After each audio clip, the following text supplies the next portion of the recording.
Prime-time local news, serving the Lakeland and Midwest regions.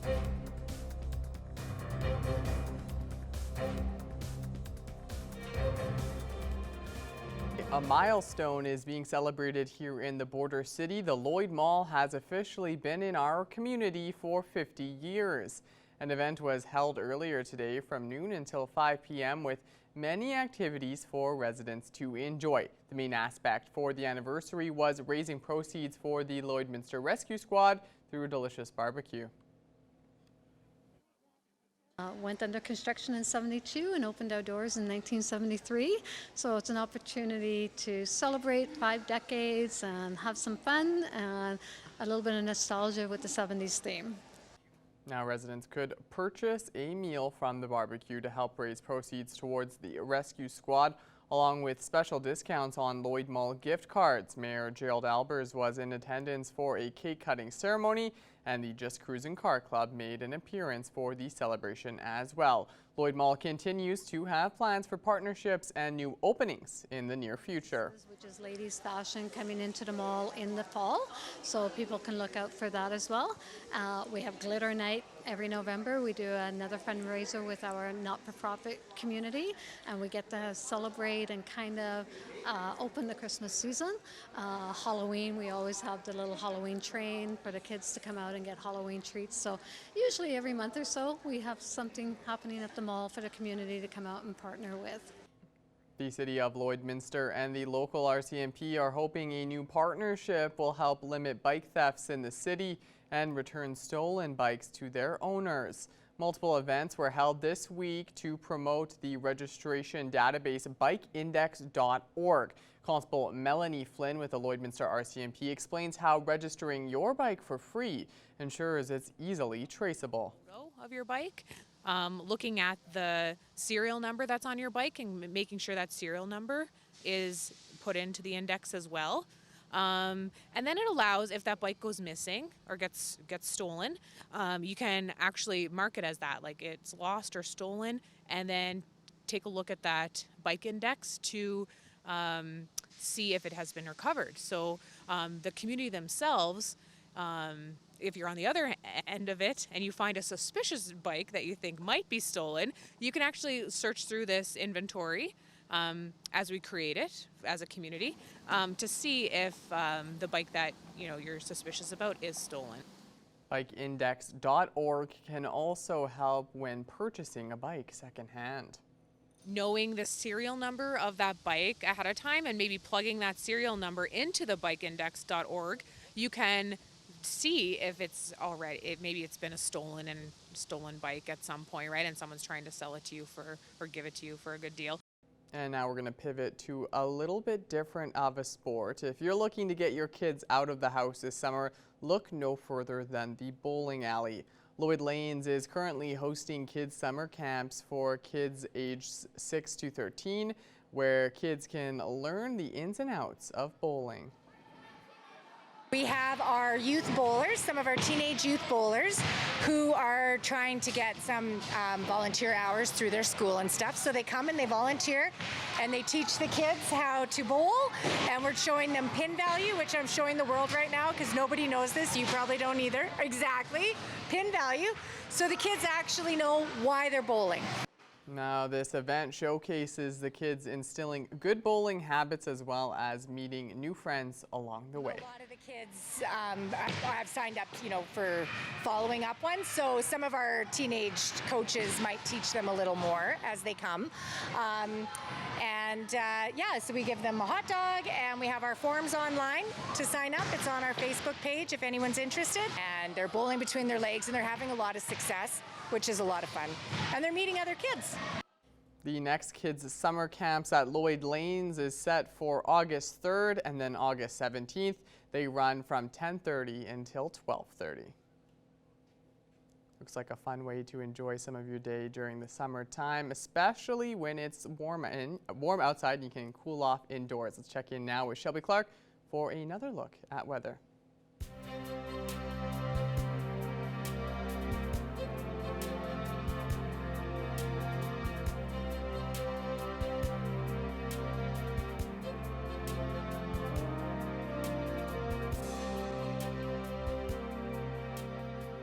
Thanks so much again there, Mr. Jace Mackey. Yes, now taking an extended look at your weather forecast, we will be starting off with our central zone of the provinces. And we have even warmed up slightly from what we have been seeing yesterday. We were kind of moving back into those 20-plus temperatures, making our way to those mid-20s, and now we have finally hit it for the most part. We're just sitting at 26 on our Alberta side.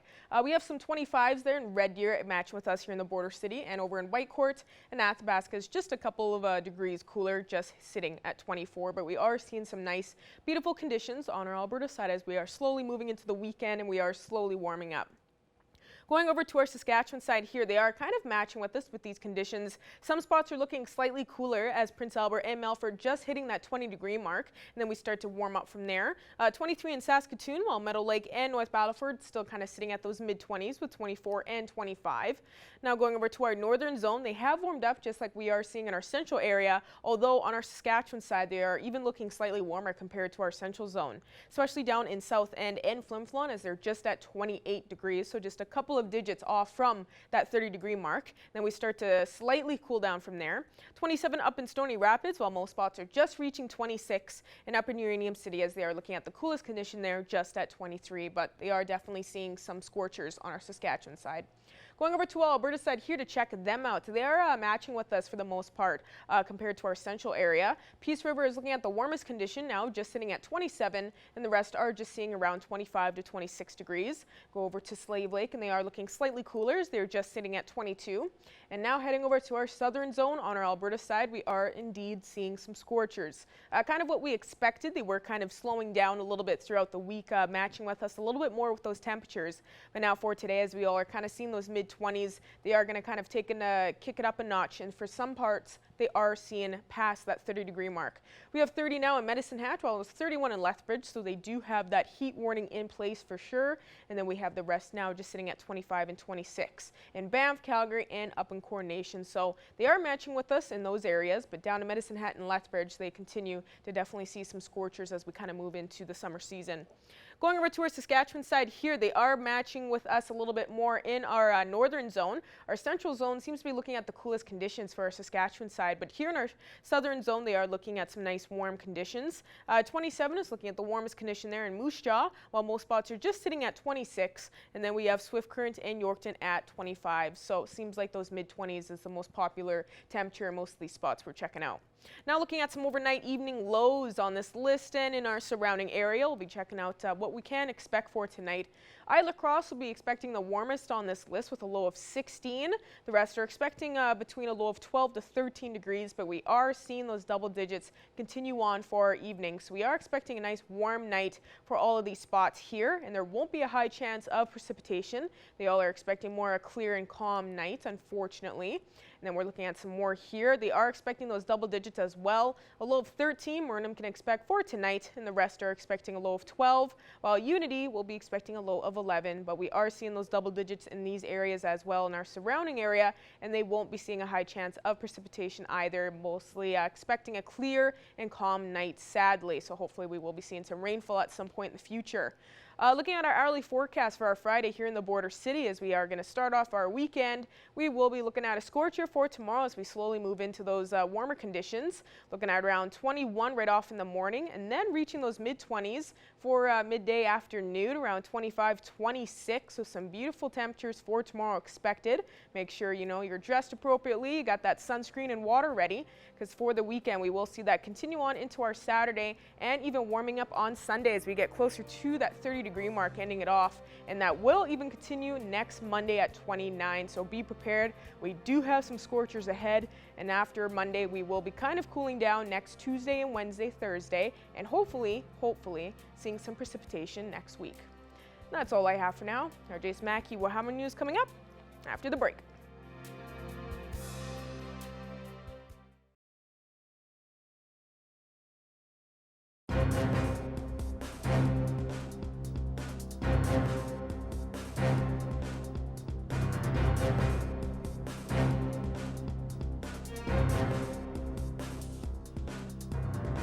joined here today by Jackie Tomer, the GM at the Lloyd exhibition.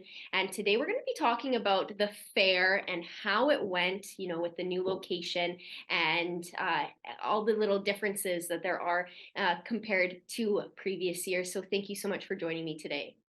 Thanks for having me.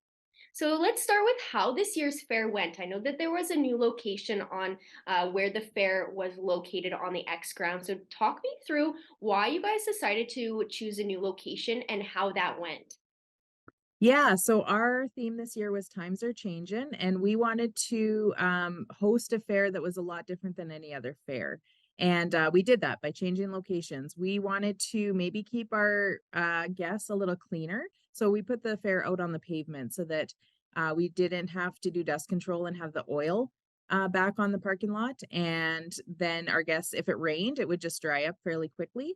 And it would just keep our guests a little cleaner, our grounds a little cleaner, and would be a little better for strollers and wheelchairs and those sorts of things. And seeing it in the new location and actually being at the fair, did you notice that those were something that people did like about this new location, or have you received any feedback from it being in a different spot? Yeah, we've received lots of feedback. Most of the guests really, really enjoyed the new location. They enjoyed the pavement. They enjoyed being closer to the buildings, which was another strategy that we wanted to do. So we wanted to showcase the events that we have inside the buildings, the petting zoo, the ag shows, the Creates It show. And the ladies that put on the Creates It show, that committee had the most traffic that they've ever had through their displays. So it was really great to showcase our local people that put a lot of time into that. It was really great to see all of the traffic we got through the ag buildings, to see the heavy horses, the sheep show. So that was another strategy that really, really helped, was our buildings were a lot busier. People were a little closer to the indoor bathrooms, which they appreciated. And moms could be a little closer to change rooms for the babies, and just to get in maybe into the AC and out of the heat, every once in a while, was a big, big advantage. That's awesome. And I know, the fair is something that's a ginormous event here in Lloydminster. So it's great that you guys were able to make these changes, and they did seem to work out very nicely. Do you have any numbers currently on how many attendees joined for the fair or anything like that? Yeah, we do. So we base our fair on a couple different metrics. Number one, though, is being safety and security. We had no major incidences, and we're really proud of that. People felt safe and secure at our fair. We had excellent security, and we had no major weather incidents. We just had a wonderful week. But yes, we were up in about 10% in attendance. So it seemed like people really enjoyed coming to the fair. With the new layout, it's always hard to judge how big the fair is compared to where the old layout was. But rest assured that we had just as many rides, if not a couple more, that were able to span our parking lot. So it wasn't a downsized fair at all. It was just as big, if not a little bit bigger. And yeah, that showed in the attendance of about 10% more.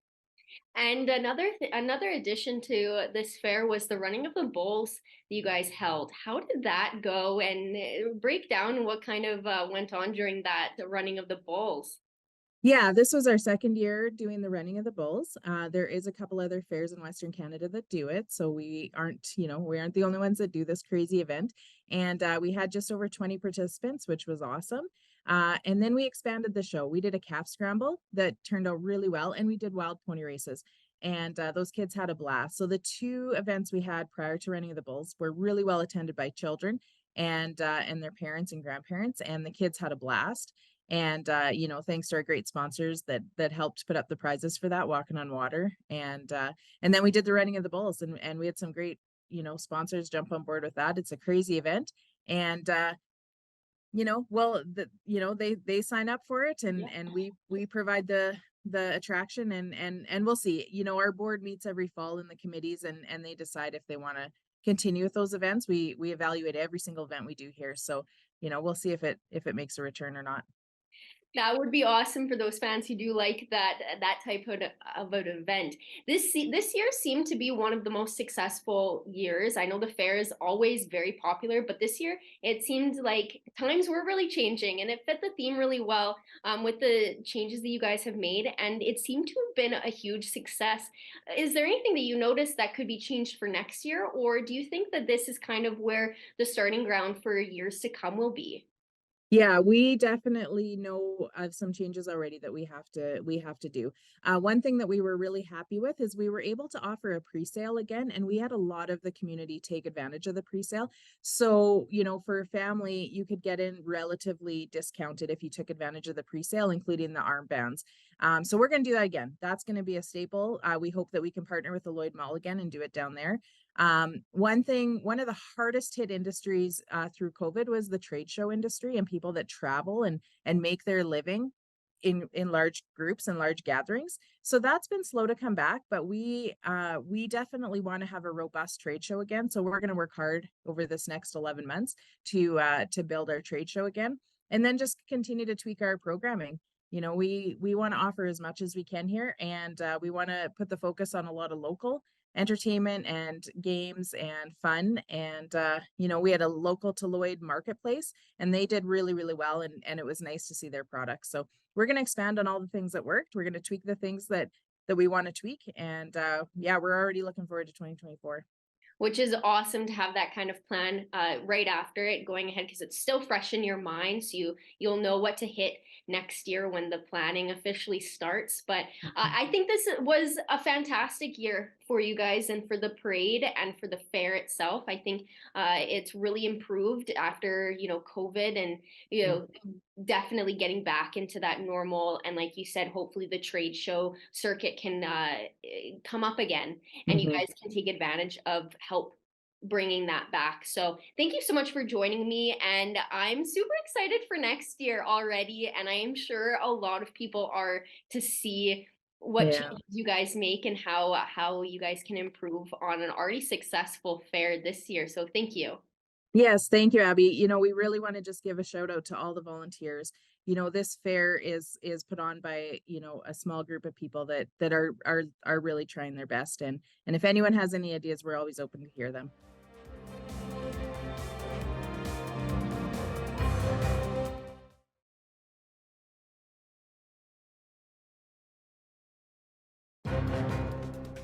Furniture set and design supplied by Furniture Gallery, downtown Lloydminster. I'm joined here today by Christopher Lorenz. He is a director, and a bit of production is coming to Lloydminster. You are filming your short film called Dryer Down Here. Tell me a little bit about it. I understand it's a coming-of-age horror movie, so tell me a little bit about the idea behind it and what people can expect. Yeah, for sure. So it's a short film. It's an idea that I had and started working on a few years ago. We got funded by the Canada Council for the Arts to go out and make the short. And as far as the story, it's a horror movie about a young kid who's growing up on a farm in rural Alberta / Saskatchewan. And he's got a desire for motocross. He wants a new motocross bike, but this childish desire for this motocross bike has to contend with this ominous presence of a creature that lives on his parents' farmyard. So, yeah. Sounds pretty interesting. Where did the inspiration come from? A lot from, I mean, I kind of like film that mixes the personal with genre or with horror in this case. So a lot of it comes from my experience. I mean, I grew up on a farm 10 kilometers south of Lloydminster. My dad's a farmer. So a lot of it is just drawing from me growing up in this area and stories from my childhood, and then just tossing in this horror element to kind of make it interesting for the audience, you know? It is really cool, and today, you know, the day and age of horror is changed from back in the day. It's more meta, and it has more of a deeper meaning than just a classic slasher, which personally is one of my favorite kind of horror genres. Yeah. But, you know, the horror genre has definitely expanded into something that means a lot more. Like, I think Jordan Peele kind of opened that door a huge bit, and like movies like Hereditary and stuff like that. So it's really cool how you can take kind of something you're playing on your life, and then add that kind of horror element to give it a little bit more of suspense and excitement. Yeah, I often say like we're living in kind of a post-Nope, or not Nope, sorry, but Get Out world, where it's like, I think he sort of changed a lot of things with that movie, and genre filmmaking really did become about the personal experience. And yeah, it's kind of an interesting way to get these stories that might have to do a lot with the creatives behind it to a wider audience, because that's what genre is. It's like a package to get people interested, you know? Yeah, it's not just one genre anymore. You can mix romance and horror, and you can mix comedy and horror, and comedy and romance. Like it doesn't have to be stuck on one genre. You can go to many different subgenres, which is, it just expands the mind a little bit. So it's a short film. So how long do you predict that it's going to be? Well, the script is about 17 pages, so it'll be somewhere between the 15 to 20 minute mark. I mean, depending on how. I've got a hard time cutting things out once I get all the footage, but that'll be the goal, is to get it to about 17 minutes. And you're still in need of a few things. You're needed in a couple locations, some props, some crew members. How can people get involved in this film, and what are some of the specifics that you're looking for still? Yeah, so right now I'm in town for the next 10 days, and we're specifically looking for locations. So as I said, we're looking for farmyards, we're looking for cow pastures, we're looking for shops for this monster to live in. So if people have these sorts of things or these locations that they think would work for the film, they can get in contact with us. The best way is probably through our Facebook page, where you'll find our email and my contact information. But then beyond that, a big part of this grant that we got from the Canada Council is trying to involve the local community. So we're looking for people to film or to fill roles, or if they've never tried acting and they want to try acting for the first time, send us an email, because we're open to anyone. And I think especially it's a good opportunity for young people, whether they're at the Comp or Holy taking their media program, to come out and get some volunteer experience on a set and to see how the sausage is made behind a film. Because it's going to be like we're bringing people out from Vancouver who are professional cinematographers, professional drone pilots. So it's going to be a good chance for people to really see how these sorts of things get made. Which is very exciting. I actually did something similar in a short film back home, and just seeing the set and using what they can or what they have is really impressive to see, because I thought the idea was super cool, and just the experience I think is perfect for anybody who, like you said, is young and is taking fine arts, and that's what they want to do with their life. This is a perfect starting ground for that. I think it's even because when I first got into the film industry, it's like you don't really know everything about every department. There's a camera guy and a writer and whatever. But then when you come to a set like this, you see how many moving parts there is, and you say, oh, maybe I'd like to do costumes, or maybe I'd like to do production design. And that's kind of, it'd be a great way for a young person to get that sort of view. Now, when does filming start? When does this whole thing take place to start filming and all that fun stuff? So we'll be shooting from the 25th to 29th of August, which is still, I guess, like a month and a bit away, but it's coming up quickly. So, yeah. And finally, where are you hoping that this film goes? What are your plans post-production? So with a short, it's generally like the festival circuit. So you'll submit to the TIFFs and the VIFFs and these festivals all over the world. So hopefully it'll get into a few of those. But then obviously, as a bit of a thank you for Lloydminster, we'll look to hopefully do a screening here. Maybe we'll see if the May will be down to hosting a screening or something like that, so we can show people what we were working on. Which is awesome. And just one last thing, just to reiterate, where can people go to ask if they want to join or volunteer? Where do they have to go to contact you? The best place is our Facebook, which is just Dryer Down Here, and it's a Facebook group, and they can get in contact with us there. Awesome. Well, thank you so much for joining me. I think this is very exciting, not only for you and your crew, but Lloydminster as a whole. So hopefully everything goes well, and this definitely goes places. Yes. Well, fingers crossed. Let's hope so. Thank you. Ending off with taking another quick look at your 7-day forecast. We will be looking at a scorcher tomorrow at 26 for our daytime high. Make sure to have that water and sunscreen ready because that will continue on through the weekend on our Saturday. So we have a beautiful weekend ahead coming up here because as we end off on Sunday, almost hitting that 30-degree mark, and we most likely will be hitting that 30-degree mark Monday as we head into next week. So please make sure to be prepared for that. We got some scorchers, but also some beautiful temperatures. And then next week on next Tuesday, Wednesday, hopefully we will be seeing a high chance of that precipitation as we head into next week. Seeing how quickly it goes from 29 to 23 is just crazy. It makes me thankful that I have air conditioning. Oh, I can tell you that. 100%. Yeah. You know, I think it It's a is very luxury. thankful for having that AC. You know, unfortunately for some people out there, they don't have that. But I always like to give that recommendation. I know everybody makes jokes about it. But, you know, if you're Which ever one is feeling it? too warm when you're trying to sleep, Yeah. make sure to get like a hand towel or There something. you go. Get some cold water on it, lay I it on knew your this feet. was going. Yeah, Yep. you know, Yeah. yeah. It's really good. It's a really good tip, I swear.